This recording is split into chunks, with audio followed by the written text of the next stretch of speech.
राजौरी के ढांगरी में हुए दोहरे आतंकी हमले के बाद ग्राम सभा समितियों को दोबारा से सक्रिय करने की कवायद तेज हो गई है।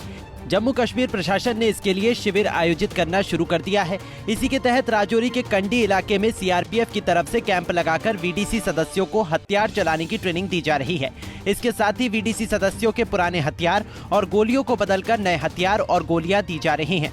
साथ ही उन्हें हथियारों के रखरखाव के बारे में भी विस्तार से जानकारी दी जा रही है, ताकि वक्त आने पर वो आतंकियों का डटकर मुकाबला कर सके। मैं हवलदार लक्ष्मण सिंह सीआरपीएफ की 121 बटालियन से बिलोंग करता हूं। इससे पहले मैं इंस्ट्रक्टरशिप में गैजेटेड ऑफिसरों का भी ट्रेनर रहा, पर जैसे मैंने इनका देखा, इनको केवल हथियार इशू कराए गए थे। इनके पास प्रशिक्षण की बहुत सारी कमी है और हमारे साथ रहते रहते ये सारे उस प्रशिक्षण के लेवल पे आकर के हम उनको इतना मुहैया करा देंगे प्रशिक्षण कि ये एनिमी से अपना मुकाबला कर पाएंगे। आज इनका जब देखा, हथियारों की कंडीशन में भी थोड़ा सा वेरिएशन है, उनको भी रिपेयर करने का प्रयास कर रहे हैं और उनकी जो हथियार को चलाने की जो एक्चुअल ड्रिल होती है, उस ड्रिल में भी और कैसे निशाना साधा जाता है, कैसे दुश्मन को एंगेज किया जाता है, उन सारी चीज़ों में इनके पास में बहुत सारी खामियां हैं।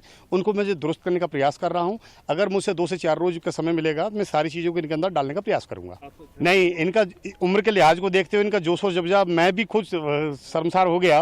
ये बहुत ही काबिल तारीफ लोग हैं और अगर समय आने पर ऐसी कोई नौबत आई तो इनको उम्र की तरफ न जाएं, ये अपना वर्क पूरा करेंगे। सीआरपीएफ हमेशा law and order duty, CIS duty वगैरह में तैनात रहती है और बढ़ चढ़ कर हिस्सा भी लेती है।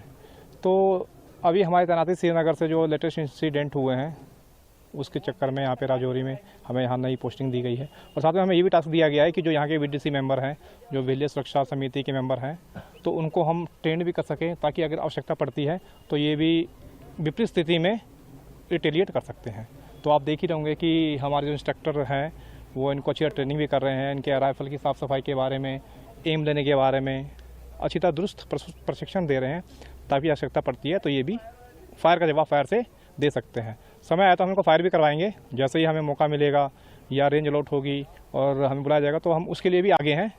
जैसा देश वैसा काम हम करेंगे आगे। ये ट्रेनिंग कितनी जरूरी थी इनके लिए, क्योंकि बहुत अरसे के बाद ये जो है, बिल्कुल, जब तक आदमी किसी से टच में नहीं रहता तो इसको भूल जाता है। इनके पास वेपन है, लेकिन इन्होंने शायद हो सकता है कि कितने से फायर नहीं किया हो, असिस्ट लेने का तरीका क्या है, तो वो इनके दिमाग में नहीं रहता है। लेकिन अगर ये ट्रेनिंग 6 महीने पे, 3 महीने पे अगर रोटेशनल बेसिस पे चलती रहती है तो आदमी के दिमाग में बेस रहता है कि मुझे फायर कैसे करना है, समय आने पर कार्रवाई क्या करनी है। तो उसी चीज़ को रिवाइज करने के लिए, ताकि इनके दिमाग में जो भूल गए हैं और दोबारा याद आ जाए, उसके लिए प्रशिक्षण दिया जा रहा है और ये इनके लिए काफ़ी उपयोगफुल भी होगा। वहीं सीआरपीएफ की ओर से दी जा रही ट्रेनिंग को लेकर विदेशी सदस्यों में काफी जोश दिख रहा है। उन्होंने कहा कि सीआरपीएफ की ओर से ये एक अच्छी पहल है, जिसके तहत हम एक नई ऊर्जा के साथ आतंकियों का सामना करने के लिए तैयार हो रहे हैं। एसएचओ साहब ने भी नंबर दिया हुआ सब, उसके लिए भी हम बिल्कुल तैयार हैं, रेडी हैं। रात को बुलाएं, दिन को बुलाएं, हम बिल्कुल तैयार हैं। ऑपरेशन भी लॉन्च कर रहे हैं हम गाँव में। हाँ, चल रहा है ऑपरेशन भी। मोहम्मद आरिफ है सर, अब क्या हो? बीडीसी मेंबर है सर। आज जो ट्रेनिंग दी है सीआरपी पुलिस ने मिलके यहाँ बुलाया है, सबको तैयार किया है, ट्रेंड कर रहे हैं, क्या कहना चाहेंगे? बहुत अच्छी ट्रेनिंग मिली है सर हमें। एसएचओ साहब भी थे, बहुत अच्छा काम हुआ है हमारा, लेकिन हम देश के लिए बहुत तैयार हैं। हम कुर्बानी दे देंगे, ऐसी कोई बात नहीं है। और तैयार भी मिलने चाहिए इधर बीडीसी वालों को। कितने अच्छी तरह से, बहुत अच्छी तरह से ट्रेनिंग दी है सीआरपी वालों ने। खराब है उसको ठीक भी करा रही है। हमारे ये सब कुछ हो रहा है, हमारा सीआरपीएफ का तरफ से सब कुछ हो रहा है, हमारे को बहुत अच्छा काम चल रहा है। और हमारे को जो यहाँ सीआरपी साहब ने जो हमें ट्रेनिंग का तरीका सिखाया है वो बहुत अच्छा है, वो इसकी हमें ज़रूरत भी है। तो इस एसएचओ साहब ने भी हमारे को नंबर दिए हुए हैं और हम गांव में चलते हैं और देखभाल भी हमारी है, हम इनके साथ भी चलना चाहते हैं। हम बिल्कुल लाट भी हैं साथ में ही।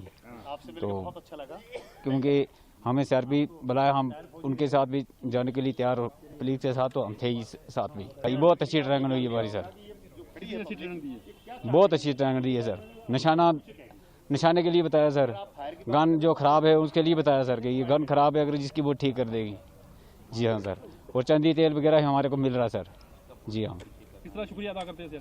बहुत बहुत शुक्रिया अदा करते हैं। आज हमें एसएचओ साहब और इन्होंने बुलाया तो सीआरपीएफ के जो यहाँ ट्रेनिंग देने वाले हैं, उन्होंने हमें आज थोड़ा बहुत सिखाया। इसलिए आगे हम कम से कम 10 दिन तो ट्रेनिंग होगी। बहुत से लोग हैं जिनको पता नहीं है कि मैगजीन क्या है, बोल्ट क्या है, फायर कैसे करना है। तो इसलिए हम इनके शुक्रगुजार हैं, बहुत बहुत शुक्रिया।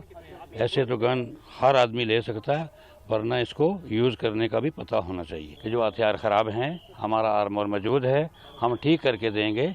जिसको अपने कारतूस कम है वो बराबर करके SHO साहब ने बोला हम देंगे और फायर भी करवाएंगे। जी सर, कितना जोश है आप लोगों में? मैं तो खुशी है जी, जोश। बता दें कि राजौरी में हुए दोहरे आतंकी हमले के बाद VDC को फिर से सक्रिय करने की मांग जोरों शोरों से की जा रही थी, क्योंकि जब ढांगरी में आतंकियों ने हमला किया था तो एक VDC सदस्य बालकृष्ण ने अपनी पुरानी राइफल से आतंकियों का मुकाबला किया था और आतंकी वहां से भाग खड़े हुए थे। Bureau report, Punjab Kesari TV.